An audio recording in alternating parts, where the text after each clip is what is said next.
यह आत्मा न तो कभी किसी शस्त्र द्वारा खंड खंड किया जा सकता है, न अग्नि द्वारा जलाया जा सकता है, न जल द्वारा भिगोया या वायु द्वारा सुखाया जा सकता है।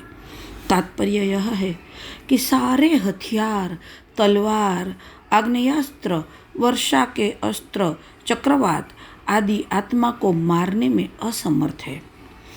ऐसा प्रतीत होता है कि आधुनिक आग्नेयास्त्रों के अतिरिक्त मिट्टी, जल, वायु, आकाश आदि के भी अनेक प्रकार के हथियार होते हैं।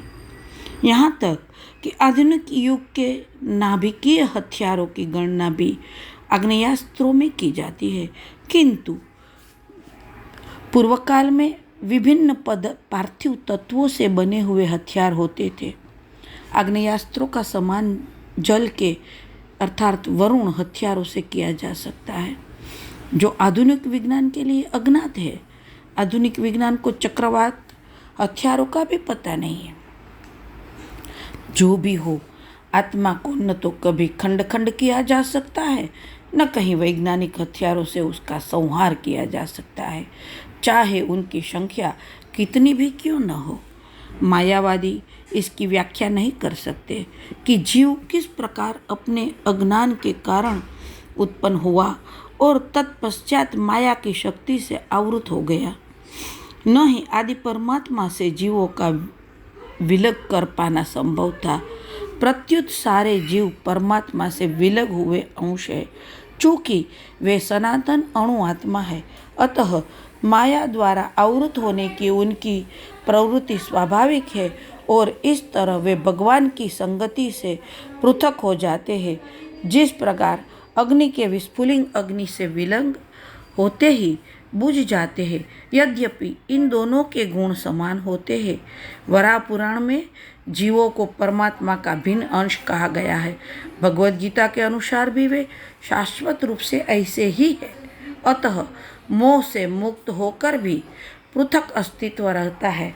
जैसे कि कृष्ण द्वारा अर्जुन को दिए गए उपदेशों से स्पष्ट है, अर्जुन कृष्ण के उपदेश के कारण मुक्त तो हो गया, किंतु कभी भी कृष्ण से एकाकार नहीं हुआ था। अणु आत्मा के इतने सारे गुण यह सिद्ध करते हैं कि आत्मा पूर्ण आत्मा का अणु अंश है और बिना किसी परिवर्तन के निरंतर उसी तरह बना रहता है। यह आत्मा अखंडित तथा अघुलनशील है। इसे न तो जलाया जा सकता है, न सुखाया जा सकता है। इस प्रसंग में अद्वैतवाद को व्यवहार करना कठिन है, क्योंकि अणु आत्मा कभी भी परम आत्मा के साथ मिलकर एक नहीं हो सकता।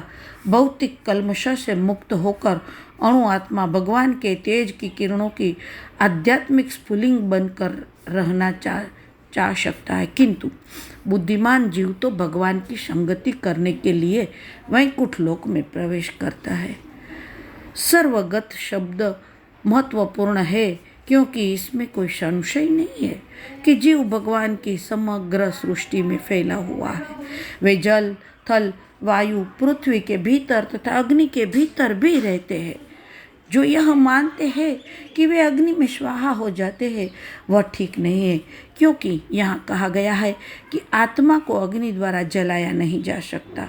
अतः इसमें संदेह नहीं कि सूर्यलोक में भी उपयुक्त प्राणी निवास करते हैं।